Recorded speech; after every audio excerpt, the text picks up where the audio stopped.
Muito bem. Bom dia, bom dia. Hoje nós vamos estudar o capítulo 9 do livro Eventos Finais, que tem o título Leis Dominicais. O assunto Leis Dominicais, ele é um assunto bastante discutido, um assunto bem amplo, bem antigo e que dia após dia vai ganhando mais força.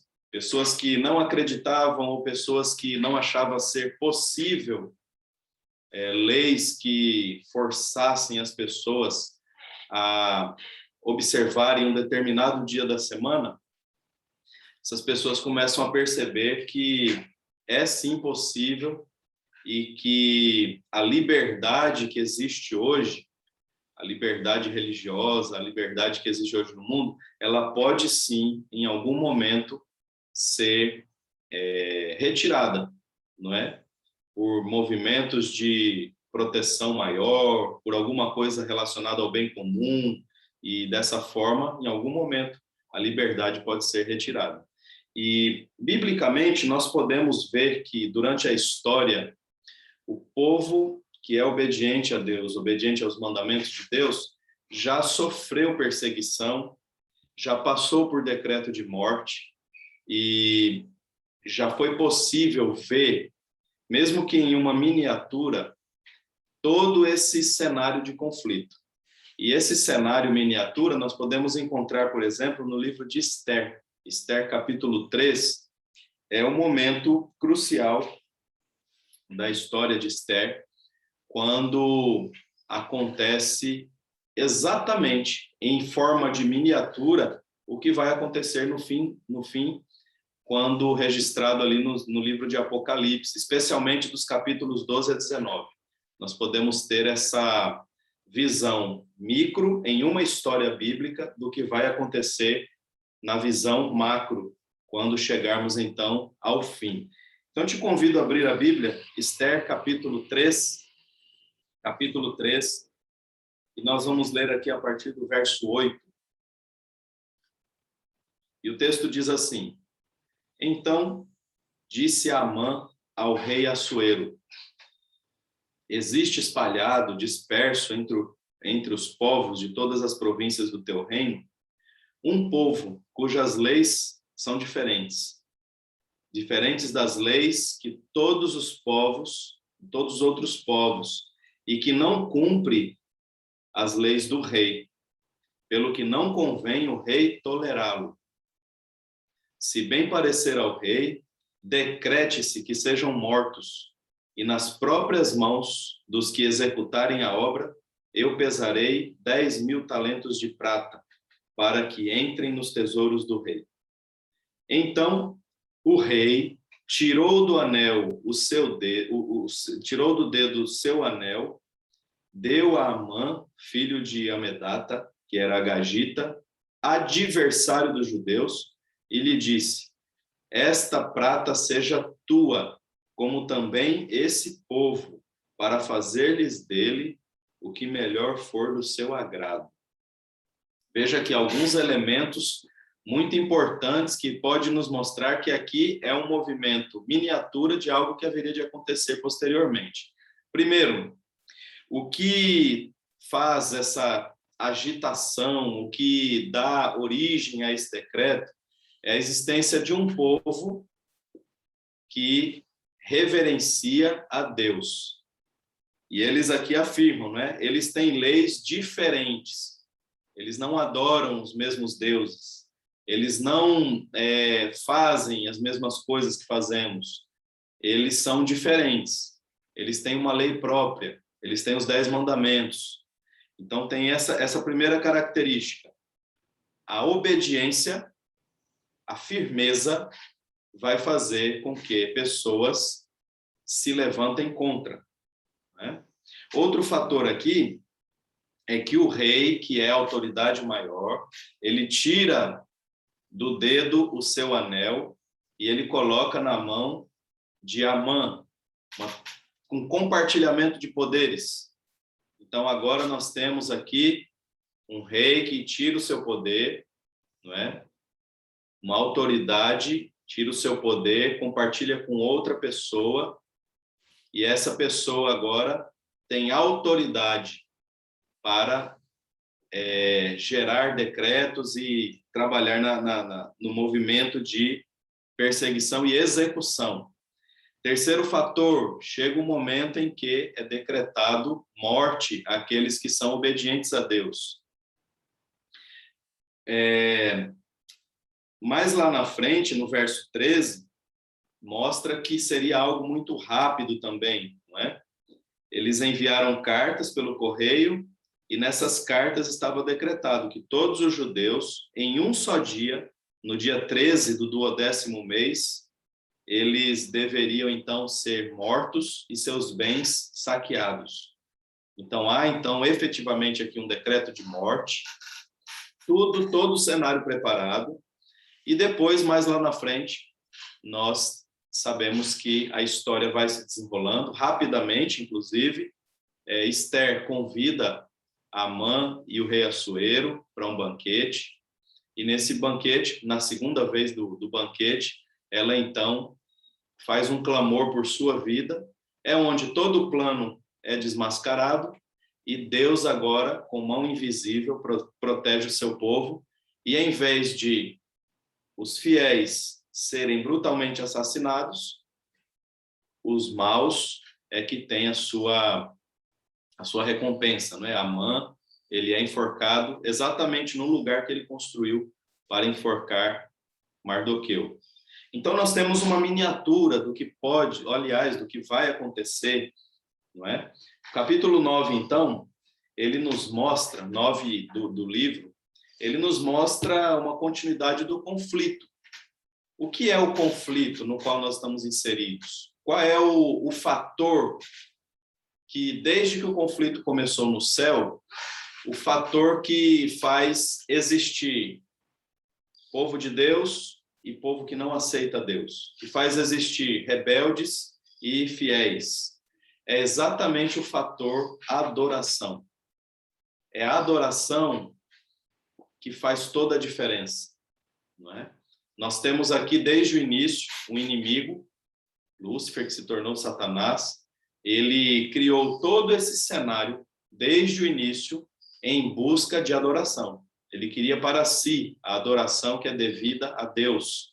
E, a partir daí, esse descontentamento, todas as suas buscas, todos os seus movimentos, através das eras, ele vai trabalhando, buscando pessoas que o adorem. E para adorá-lo, basta estar em oposição ao Deus verdadeiro. Por outro lado, nós temos um Deus poderoso, mas que respeita a liberdade de cada um. E esse Deus poderoso também exige a verdadeira adoração. E aí temos os mandamentos. E segundo nós mesmos lemos outro dia, tanto em Daniel 7, como também em Apocalipse 11, nós temos lá um momento na história quando em Daniel é mencionado como chifre pequeno. Esse chifre pequeno, ele tem características, não é? Ele tem características, ele falaria contra o Altíssimo. E ele também se preocuparia em mudar o tempo e a lei. E com respeito a essa mudança, nós bem sabemos, com respeito ao tempo, que seria o sábado, para uma contrafação, para um outro dia da semana, que seria o domingo, e a partir desta mudança, começaria agora a haver distinção entre aqueles que adoram a Deus e aqueles que adoram, como é chamado no Apocalipse, a besta. Aqueles que recebem o selo de Deus, não é? E nós estudamos já a respeito disso, em Apocalipse 12. O selo de Deus, ele é recebido na testa, e a marca da besta recebida na mão e na testa. E aqui está mais uma vez demonstrada a questão da adoração. Nós demonstramos a quem nós adoramos através de nossas ações. Aqueles que são fiéis a Deus e aqueles que são fiéis ao poder do mal.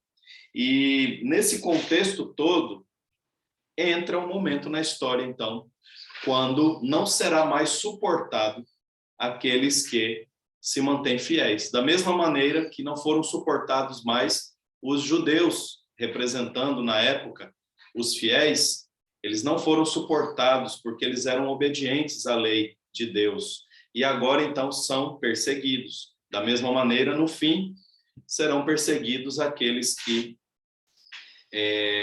continuarem a ser obedientes. Uma coisa muito importante aqui a ser destacada é o fato de ser adventista do sétimo dia faz de você ou de mim um fiel adorador. O nome, simplesmente falar assim, eu sou adventista e fui batizado, só isso é suficiente para que você seja considerado um fiel adorador? Ou será que Deus espera de nós ações de fiel adorador? Firmeza de fiel adorador? Porque, infelizmente, nós podemos perceber que há pessoas que não se entregariam hoje à morte ou a qualquer outra coisa mais simples que a morte, vamos dizer assim, perder um concurso bíblico, um concurso no sábado, perder um emprego por causa do sábado, fazer uma prova em outro dia que não seja o sábado, mas não tem condições, então porque eu não posso fazer essa prova, eu prefiro perder do que transgredir a lei. Ou nós podemos perceber hoje um movimento mais de, vamos dizer assim, uma pacificação quanto àquilo que Deus pede, e as pessoas estão relativizando coisas sagradas, do tipo, mas Deus é bom, ele vai entender que se eu fizer essa determinada ação, é para que eu me sinta bem, é para que eu possa sustentar a minha família, é para que eu possa melhorar de vida, e então, com esse valor a mais que eu vou receber por transgredir o sábado, eu agora vou poder servir mais a igreja. E aí vem as várias e várias ideias relativistas em uma mente que está saturada de ensinamentos, exatamente ensinamentos que vão ali camuflando muita coisa e fingindo uma adoração. Dá para perceber o carinho de Deus, o amor de Deus, demonstrado claramente por conta dessa aparente demora em vir nos buscar. Se ele viesse hoje, se ele tivesse vindo 10 anos atrás, será que poderíamos ter a esperança que nós temos hoje? Será que o fato dele não ter vindo hoje não é uma oportunidade a mais que ele está nos concedendo para refletir a respeito de nossas ações, a respeito de nossos pensamentos e, novamente, nos voltarmos com uma atenção especial a este livro aqui, a Bíblia, e não ao que vai aqui na nossa cabeça? Estudar a Bíblia precisa ser feito com oração, na certeza de que o Espírito Santo está conosco, porque se nós não fizermos isso, nós acabaremos estudando a Bíblia também para descobrir fugas, pontos de fuga, para não fazer o que Deus pede. Então, nesse aspecto, o assunto leis dominicais, ele é um assunto, sim, que precisa ser estudado, precisa ser um momento de reflexão.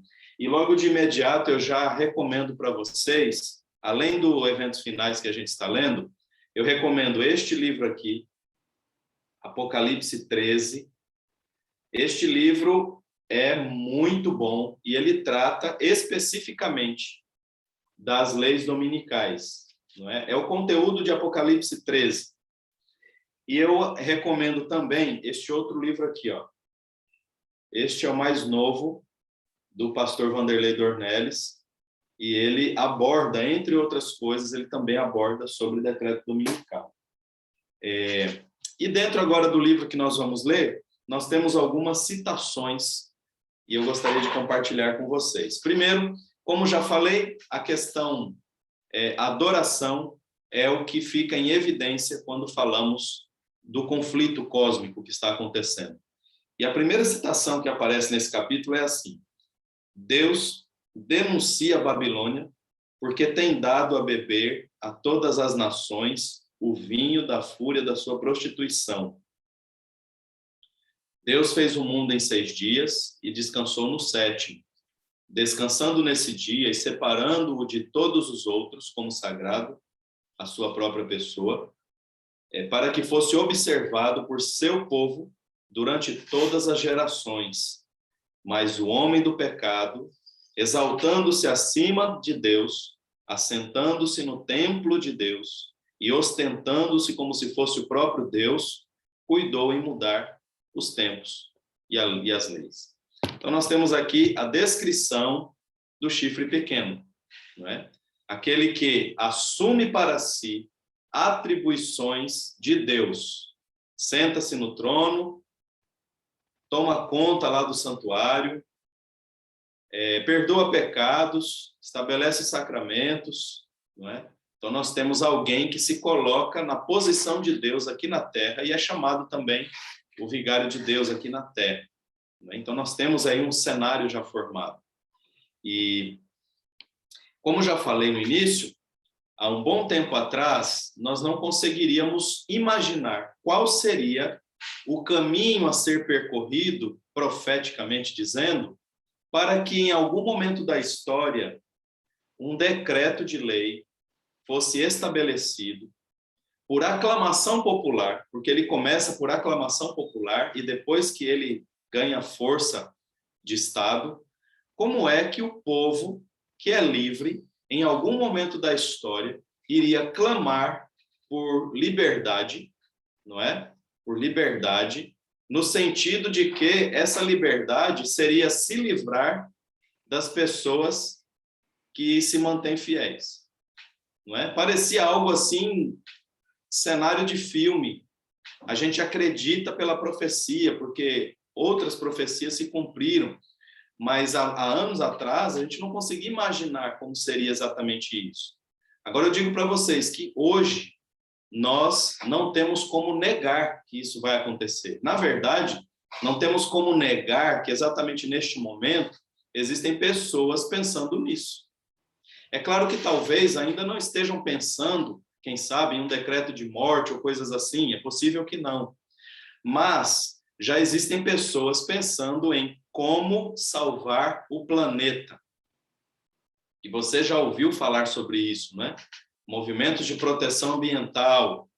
As pessoas têm falado, já começou há 10 anos atrás, o aquecimento global, derretimento das calotas polares, a questão do excesso de emissão de poluentes no ar, os rios se estragando, as pessoas cada vez explorando mais, e isso fez com que pessoas bem intencionadas a princípio começassem a clamar por um movimento de união de maneira que o planeta fosse preservado. Então, é algo que começa, aos olhos da população mundial, começa como algo bom, não é? E nós precisamos aqui reforçar que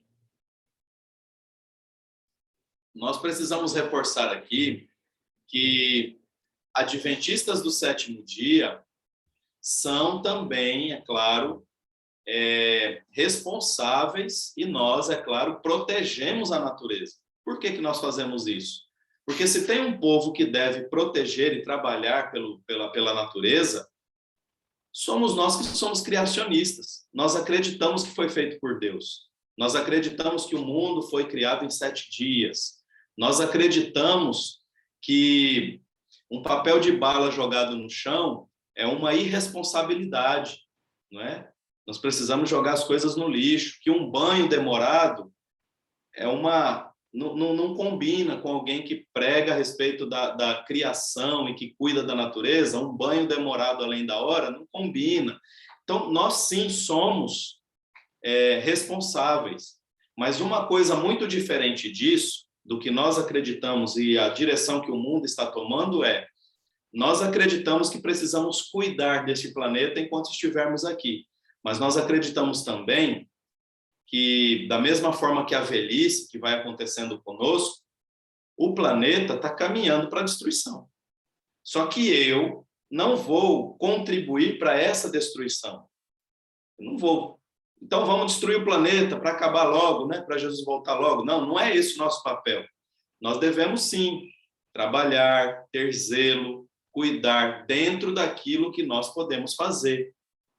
A diferença é que o olhar daqueles que não estão ainda com o conhecimento ligado à profecia que nós estamos falando aqui, o olhar deste povo, ele está num olhar mais audacioso. Eles querem salvar o planeta. Ou seja, tudo o que for preciso para que o planeta volte a ser um planeta bonito, a ser um planeta sem poluentes, um planeta onde vai se equilibrar, porque uma grande questão a ser discutida agora em novembro no COP26 será a temperatura. A temperatura do planeta não pode passar desse aumento de 1,5 graus que teve. Então, eles querem fazer tudo o que for possível para que a temperatura não aumente mais do que isso. E esse tudo o que for possível envolve, de repente, algumas leis mais severas para que todo o planeta se salve. Então, existe essa diferença, não é? Existe essa diferença, ela precisa ser bem distinta. Então, vai chegar um momento, porque hoje ainda, gente, olha, não estou aqui com a intenção de sensacionalismo, eu sou totalmente contrário a isso, esses negócios de sensacionalismo, alarmismo. Infelizmente, há muitas pessoas fazendo isso na internet, simplesmente para poder, quem sabe, conseguir aí mais visualizações nos seus vídeos, ou porque tem uma visão distorcida da Bíblia. Nós estamos falando aqui de algo que se desenha dentro de um contexto profético e que dia após dia vai dando mais sinais, não é? Então, nós vemos hoje uma aclamação popular. E neste capítulo que a gente leu hoje, se você leu o capítulo, você certamente prestou atenção nesse ponto. Lá, se eu não me engano, é no último parágrafo do capítulo. Então, fala de aclamação popular, partiria do povo, o grito por resolver o problema, seja ele qual fosse. Nós estamos vendo hoje que talvez o problema mais assim que está unindo todo mundo em busca de uma solução são problemas ambientais, não é? São problemas ambientais. E a partir daí, nós então começamos a perceber que é possível sim. Quer ver uma coisa? No período da pandemia, nós passamos por algumas experiências. É claro que foram necessárias, tá? Não sou contra, não sou negacionista quanto a isso. Elas foram extremamente necessárias, mas elas foram fáceis de serem implantadas. Por um decreto, todas as igrejas se fecharam. Por um decreto, todo mundo usa máscara. Por um decreto, pessoas que não são vacinadas não podem entrar em determinados lugares. E a gente vai percebendo que hoje isso foi feito, é claro, para proteção. Ok, nós estamos dentro e estamos seguindo. Mas futuramente, esse que é um ensaio, vamos dizer assim, pode ser realizado, por exemplo, quem não estiver respeitando o Domingo Verde, quem não estiver respeitando a lei aclamada popularmente e estabelecida pelo Estado para preservarmos juntos a nossa natureza e cuidarmos do planeta, esse povo não vai poder ter direitos civis. Eles vão perder os direitos deles. E esse povo é minoria. Esse povo que, enquanto a gente quer parar no domingo, eles estão parando no sábado. O que está acontecendo? Então, esse tipo de evolução pode acontecer. E não estou dizendo que isso acontece de uma hora para outra. Isso é um processo, não é? Isso é um processo. O próprio livro, ele vai abordando que, inclusive, uma das etapas, não é? Quando o sábado se tornar aí o ponto de litígio, quando o sábado se tornar o ponto em questão, porque aí vai se estabelecer um dia, nós sabemos profeticamente qual é o dia, vai ser o domingo, não é? O dia da contrafação, o dia que faz com que o sinal comece a ser colocado, então, nas mãos e na testa das pessoas que vão escolhendo, e nesse dia, sob um guarda-chuvas muito bonito, de uma série de afirmações bonitas, e por isso nós devemos estar atentos, para não sermos pegos de surpresa, porque não vai chegar algo assim, olha, nós adoramos o domingo e nós estamos do lado da besta. Não vai chegar desse jeito.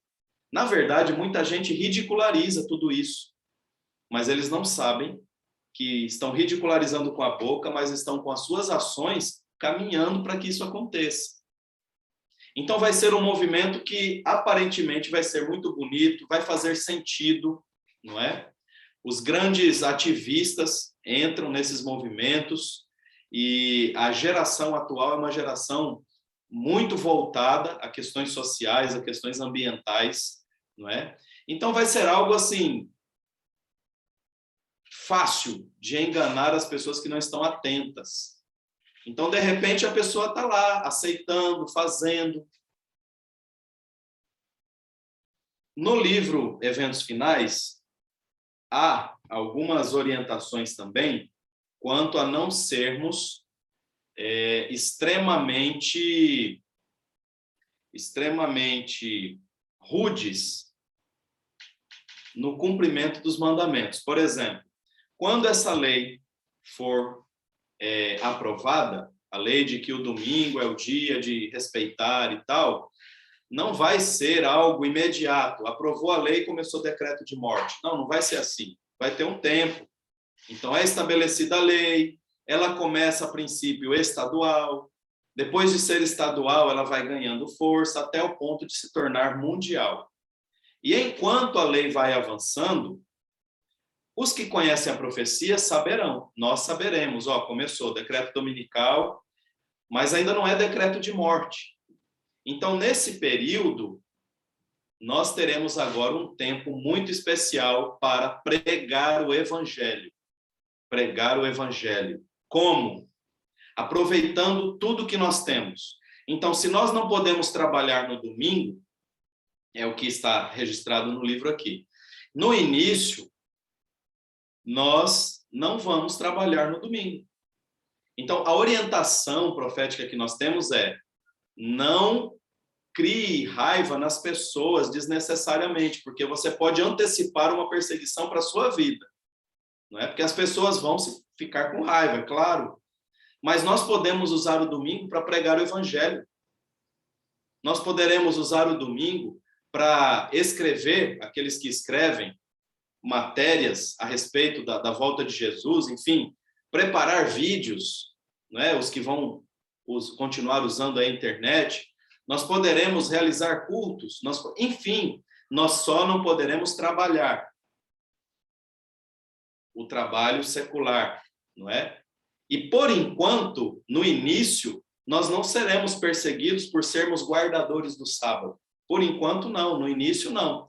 Nós guardaremos o sábado e nós pregaremos no domingo. Essa é a sequência que ela vem apresentando aqui no livro. É claro que, posteriormente, o decreto vai se tornando cada vez mais severo. Por quê? Porque as pessoas vão observando. Mas até chegar a esse ponto, nós teremos tido a oportunidade de pregar para muitas pessoas que talvez, de outra forma, não teriam oportunidade de conhecer o tempo que estamos vivendo. E aí, a profecia vai fazer muito mais sentido na mente dessas pessoas. E elas perceberão que existe realmente a adoração a Deus e a rebelião contra Deus. E muitas delas, neste tempo, se salvarão. Então, continuaremos a pregar o evangelho. Continuaremos. E o texto é esse aqui, onde ela fala aí no subtítulo: não ficar parado sem fazer nada. É uma coisa que muito incomoda na igreja. Nós não podemos ficar parados. Nós não podemos cruzar os braços e aguardar a volta de Cristo. Nós somos chamados para proclamar, aonde quer que estejamos. Devemos proclamar a Cristo. E aqui diz: é nosso dever fazer tudo o que estiver ao nosso alcance para evitar o perigo que se aproxima. Sobre homens e mulheres de oração, em todas as partes do país, recai grande responsabilidade de pedir a Deus que afaste a nuvem do mal. Ou seja, nós devemos orar pelo Espírito Santo, mas nós devemos orar também pela liberdade religiosa. Nós temos, inclusive, um departamento na igreja que é o Departamento de Liberdade Religiosa. E esse departamento, ele cuida para que as leis que dizem respeito à liberdade religiosa sejam cumpridas.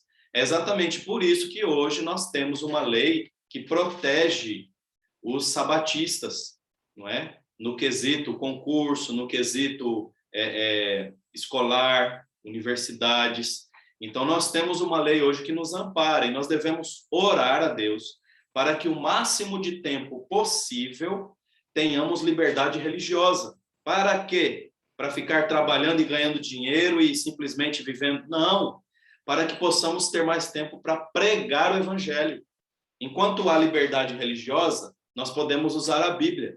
Enquanto há liberdade religiosa, nós não seremos perseguidos de maneira mais intensa. Então, nós devemos orar por isso.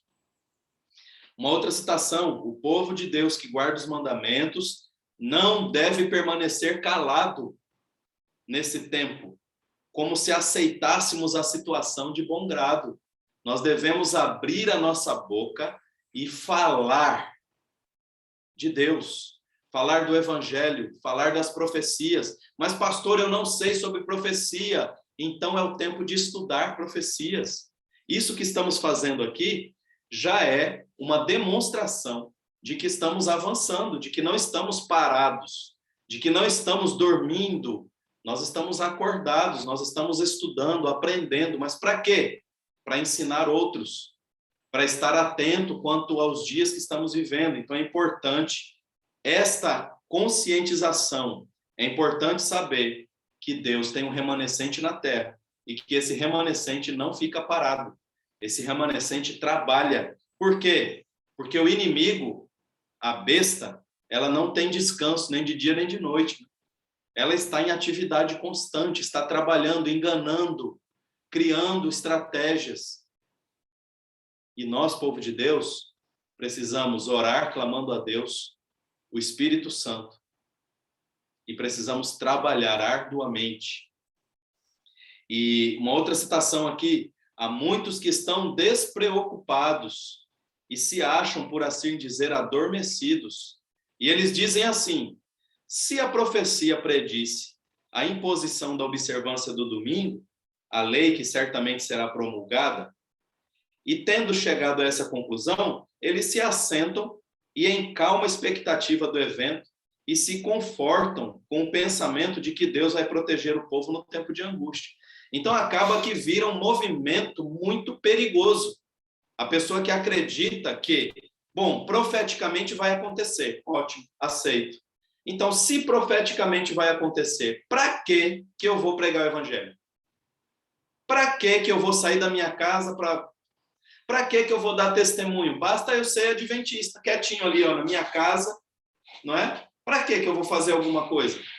Porque Deus nos chamou como atalaias.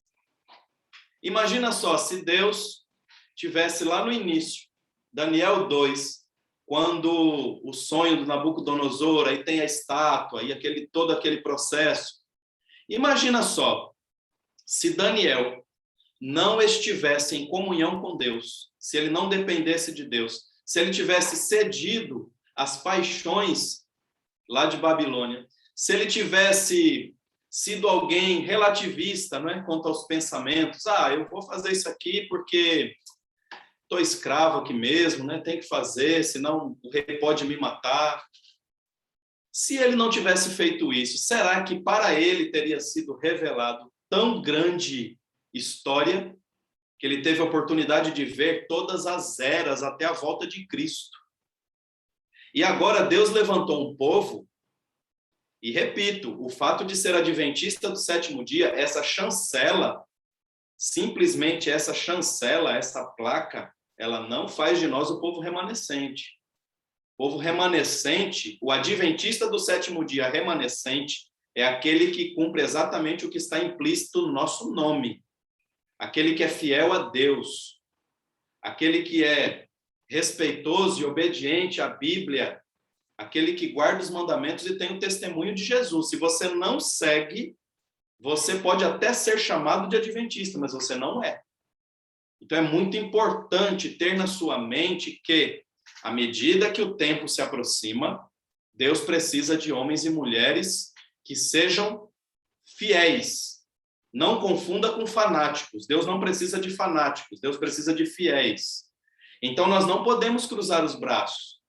Nós não podemos achar que a nossa igreja está tudo bem, os departamentos funcionando, não é? Nós temos condição de bancar nossas despesas de igreja, e por isso nós vamos agora sentar e simplesmente ficar assistindo boas pregações, boa música, e ficar parado lá aguardando a volta de Cristo porque é confortável. Deus não nos chamou para isso. Deus não nos chamou para isso. E avançando um pouco mais sobre o próximo subtítulo, combater as leis dominicais pela pena e pela voz. Como é que a gente faz isso? Aí tem uma citação que eu destaquei. Devemos agora... Veja, ela escreveu há um bom tempo atrás. E quando eu leio devemos agora, me dá a impressão de que o agora é hoje. Não é? Devemos agora fazer tudo o que for semelhante para derrotar essa lei dominical. Como assim? Nós vamos lutar contra a profecia? Não. Nós vamos fazer tudo para derrotar a lei dominical, para que tenhamos mais tempo para proclamar o evangelho para mais gente. Essa é a questão. Como é que a gente faz isso? Não criando contendas antes da hora. E aqui ela usa até algumas expressões que eu achei interessante. Ela fala assim, as mulheres, por exemplo, se você pode lavar roupa de segunda a sexta, ou sábado à noite, vamos dizer assim, se você pode lavar roupa de segunda a sexta, por que que você vai lavar no domingo e deixar a roupa estendida no domingo só para criar contenda com seu vizinho que não tem essa visão que nós temos do sábado? É nesse quesito que ela diz, nós devemos combater a lei dominical. Como? Fazendo tudo o que pudermos para ganharmos tempo pregando o evangelho, não aceitando a lei dominical. Deus não está nos chamando para reverenciar o domingo, não, de forma nenhuma. Mas Ele está nos chamando para aproveitar o domingo. Mas por que está sendo pedido isso agora? Porque isso já aconteceu na história, gente. Já houve lei dominical no passado, já houve perseguição. E a transição do sábado para o domingo, ela começou mais ou menos assim. Tem um livro também que eu recomendo que chama Do Sábado para o Domingo. É um livro bem fininho, tem lá na CPB, Do Sábado para o Domingo. Ele conta a trajetória histórica, como foi que houve essa transição a ponto de o domingo agora se tornar esse ponto de contrafação. Qual que foi o caminho percorrido pelo inimigo até que o domingo se tornasse o dia considerado por muitos dia de adoração. Então, depois você lê esse livro, você vai ter mais detalhes. Mas houve um momento na história em que foi acontecendo a transição. Nessa transição, a princípio, os guardadores do sábado não eram obrigados a deixar de guardar o sábado. E o domingo não era completamente obrigatório. Por quê? Porque Tertuliano, quando estabeleceu, fingiu uma conversão, e agora ele queria o povo todo para ele, ele fingiu uma conversão. E aí ele deixou livre. Então, quem quer guardar o sábado, guarda o sábado. Quem quer guardar o domingo, guarda o domingo. E começou desse jeito. E aí foi se misturando, as pessoas começam... E os cristãos, quando se tornou mais apertado o cerco, e agora tem que parar no domingo, eles paravam no sábado e paravam no domingo também. Eles não eram obrigados a fazer outras coisas. Agora, eles paravam e usavam o tempo para glorificar o Deus verdadeiro, da mesma forma que está fazendo aqui. Só que nós estamos agora nos últimos momentos da história. Sabe aquele momento do fim da corrida, quando a gente já começa a avistar a linha de chegada, e nós precisamos correr com todas as nossas energias? Então, esse correr com todas as nossas energias hoje é proclamar o evangelho, gente. Proclamar o evangelho. A gente não tem mais que ficar procurando desculpa para nada. Não tem mais desculpa para a gente. pregar o evangelho aonde estivermos, com o que estivermos em mãos, não é? E a coisa vai apertando. Então, essa fase que eu falei agora é a fase mais inicial. Decreta-se, começa aos poucos ganhar proporção estadual, municipal, estadual, daí a pouco vai conquistando o país, daí a pouco conquista o mundo. Então, isso vai levar um tempo. Nós não sabemos quanto tempo, mas leva um tempo. Só que as pessoas vão perceber que tem um povo teimoso que não está sendo fiel ao domingo, totalmente. E aí aperta um pouco mais. Aí agora vem restrições mais severas. É quando se perde, começa a perder agora direitos civis. É quando, biblicamente, nós temos lá que não poderá comprar nem vender. Não é? E o protestantismo e catolicismo agirão de comum acordo. Lembra das bestas? A besta da terra, a besta do mar, elas fazem aliança, não é? Quase uma aliança semelhante ao rei Assuero e a Amã, que deu o anel para Amã, e a Amã agora teve o poder para agir. Então, o poder político entrega para a igreja, e agora nós temos um movimento que é político e religioso, e ele consegue agora manipular as leis. Então, é mais ou menos nessa direção que vai. O protestantismo que está sendo falado aqui é o protestantismo apostatado. Quem que é o protestantismo apostatado? É aquele que em Apocalipse chama de filhas de Babilônia. Então, se Babilônia é representado pelo poder papal, quem são as filhas de Babilônia? São todas as igrejas protestantes que aceitaram a guarda do domingo. São chamadas filhas de Babilônia. Então, esse protestantismo, ele dá a mão da comunhão ao poder romano. Então, haverá uma lei contra o sábado da criação divina, e será nessa ocasião que Deus efetuará a sua estranha obra. Tá? Então, isso está registrado aí no Comentário Bíblico Adventista, no volume 7, página 970. Outra coisa que vem aqui mais adiante é que quando o protestantismo estender os braços através do abismo, a fim de dar uma das mãos, veja só, o protestantismo apostatado, ele dá uma mão para Roma, uma mão para o poder romano e a outra mão para o espiritismo. Você lembra em Apocalipse, quando diz dos 3 espíritos de rãs?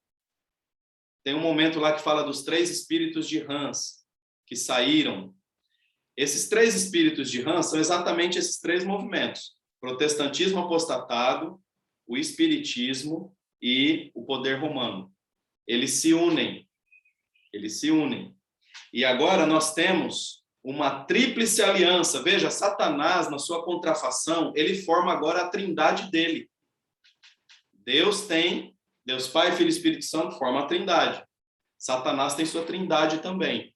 Protestantismo apostatado, poder romano papal e o espiritismo forma a trindade do mal.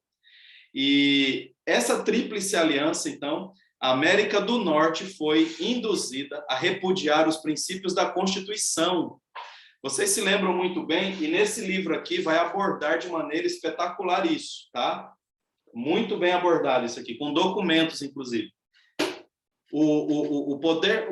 A nação norte-americana, ela surge a partir de uma perseguição. Então, a grande palavra da América do Norte é liberdade. É um país que iniciou com princípios de liberdade. Lembra que em Apocalipse é considerado um cordeiro, né? É um cordeiro, com vestes de cordeiro, mas se comporta como um dragão, não é? Então, nós temos aqui uma nação que começa como cordeiro, com bons princípios, tendo a Bíblia como regra de fé. É uma nação considerada protestante, não é? É uma nação que zela pela liberdade de expressão, é uma nação que separou a questão política da questão religiosa. Só que agora, na etapa final, para se cumprir a profecia, tudo se une. E vou dizer só uma coisa bem rápida para a gente perceber. Hoje, o presidente americano, ele é católico jesuíta. O Papa é jesuíta. Eles são, assim, de muita conversa. Quando ele foi eleito, a primeira coisa que ele fez foi ligar para o Papa, para conversar e dar seguimento em todas as encíclicas nas quais o Papa estava clamando pela união de todos em prol da natureza. Então, note que, pouco a pouco, diante dos nossos olhos, não tem mais nada oculto. A gente consegue enxergar claramente que, mais cedo ou mais tarde, o que está na Bíblia, o que está registrado pela profecia, vai acontecer. Então, essas nações agora, voltando aqui, ela vai, então, repudiar os princípios da Constituição. Então, vai jogar por terra a questão da liberdade, inclusive liberdade religiosa, que fizeram, então, deles um governo protestante republicano. E eles vão adotar medidas para propagação de erros e falsidades do papado. Podemos saber, então, que é chegado o tempo das operações maravilhosas de Satanás e que o fim está próximo. Contudo, a mando de um chefe, o poder papal, o povo se unirá para opor-se a Deus na pessoa de suas testemunhas. Essa união é cimentada pelo grande apóstolo. Então a coisa vai começando a apertar, as pessoas vão avançar nessa questão, não é? E eu vou ler aqui a última citação de hoje, que é aquela que eu mencionei, que está bem no finalzinho.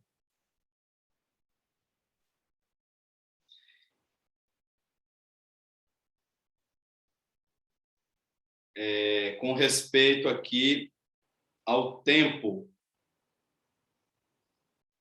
Pronto, aqui achei.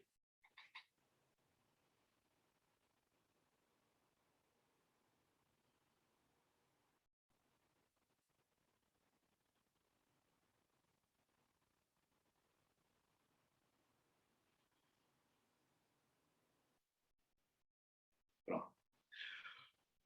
O zelo dos que obedecem ao Senhor aumentará à medida que o mundo e a igreja se unem para invalidar a lei. Gente, é exatamente o que eu estava falando lá. O fato de sermos adventistas de nome não vai nos trazer nenhum benefício. Nós devemos ser adventistas de convicção, saber o que é adventista, aquele que aguarda a segunda vinda do Senhor. Do sétimo dia, por quê? Porque acreditamos no Deus Criador. Nós somos criacionistas. Nós somos obedientes aos 10 mandamentos. E o sétimo dia é o mandamento esquecido. O mandamento ao qual na Bíblia está lembra-te. E nós somos, então, esse povo que tem e guarda os mandamentos de Deus, o testemunho de Jesus. E nós precisamos ser esse povo que tem o zelo aumentando e não diminuindo. Às vezes me dá preocupação em ver o cenário, agora eu estou falando do cenário da igreja mesmo, o cenário da igreja. Parece que à medida que nos aproximamos do fim, o relativismo está cada vez mais tomando conta das pessoas. E eu não estou aqui chamando um grupo para se tornar radical. Não, eu estou chamando um grupo aqui para orar mais, para clamar mais, porque o Espírito Santo vai iluminar a mente daqueles que estiverem conectados com eles, para percebermos as sutis artimanhas do inimigo. À medida que nos aproximamos do fim, devemos nos tornar mais zelosos. Não arrumar jeitinho, mas nos tornarmos zelosos na observância daquilo que é a lei de Deus. Por quê? Porque o mundo, a igreja, a união, tríplice união, vai trabalhar arduamente para enfraquecer exatamente a lei de Deus. E nós devemos ser os baluartes, os proclamadores, viver e nos entregarmos, se possível, à morte, para não desonrarmos o nosso rei. Então nós temos aqui, hoje aqui nesse capítulo, uma descrição de que Deus está guiando o seu povo, porque estamos avançando. O Espírito Santo está à nossa disposição, porque Deus prometeu. O próprio Deus nos prometeu que estaria conosco todos os dias até a consumação dos séculos, e nós acreditamos nisso.